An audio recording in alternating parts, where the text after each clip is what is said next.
Hi hello നമസ്കാരം. നമുക്കിന്നൊരു overnight lazy biryani ചെയ്താലോ? ബിരിയാണിയുടെ മെയിൻ ഐറ്റമായി ചിക്കൻ വീട്ടിലില്ല, നമുക്കത് വാങ്ങിക്കാൻ പോകാം. ഇഞ്ചി കണ്ടു, നമുക്ക് ഇഞ്ചി വാങ്ങിക്കാം. ഇഞ്ചി വാങ്ങിച്ച് കഴിഞ്ഞിട്ട് ചിക്കൻ വാങ്ങി 2 കപ്പ് അരി കഴുകി 30 മിനിറ്റ്സ് സോക്ക് ചെയ്യാൻ വെക്കുക.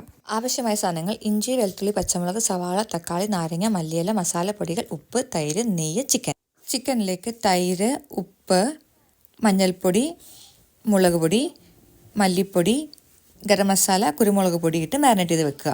ഇഞ്ചി, വെളുത്തുള്ളി, പച്ചമുളക് ചതച്ച് വെക്കുക. ചൂടായ കുക്കറിലേക്ക് നെയ്യ് ഒഴിക്കുക. അതിലേക്ക് അരിഞ്ഞു വെച്ചിരുന്ന സവാള ഇടുക, വഴറ്റിയെടുക്കുക. സവാളയുടെ പച്ചമണം പോയതിന് ശേഷം അതിലേക്ക് മസാല ഇടുക. ഇതിലേക്ക് ചതച്ച് വെച്ച ഇഞ്ചി, വെളുത്തുള്ളി, പച്ചമുളക് പേസ്റ്റ് ഇട്ട് നന്നായിട്ട് വഴറ്റിയെടുക്കുക. കുറച്ച് മഞ്ഞൾപ്പൊടി, മുളക് പൊടി, മല്ലിപ്പൊടി ഇട്ട് വഴറ്റിയെടുത്തതിന് ശേഷം അതിലേക്ക് തക്കാളി ഇടുക. കുറച്ച് തൈര് ഒഴിച്ച് നന്നായിട്ട് മിക്സ് ചെയ്തെടുക്കുക. ഇതിലേക്ക് മാരിനേറ്റ് ചെയ്ത ചിക്കൻ ഇട്ട് നന്നായി ഇളക്കിയതിന് ശേഷം അതിലേക്ക് 1/4 കപ്പ് വെള്ളം ഒഴിച്ച് ഒരു ബോയിൽ ചെയ്യുക. ബോയിൽ ആയതിനു ശേഷം അതിലേക്ക് റൈസ് ഇട്ട് ഇളക്കുക. ഇതിലേക്ക് 4 കപ്പ് വെള്ളം ഒഴിച്ച് ബോയിൽ ആവാൻ വേണ്ടി വെയിറ്റ് ചെയ്യുക. അതിനുശേഷം മലയാളം ഇട്ട് നന്നായിട്ട് ഇളക്കി കുക്കർ അടച്ച് വെച്ച് 2 വിസിൽ വരെ വെയിറ്റ് ചെയ്യുക. Okay, bye. ബാക്കി നെക്സ്റ്റ് പാർട്ട്. ബൈ.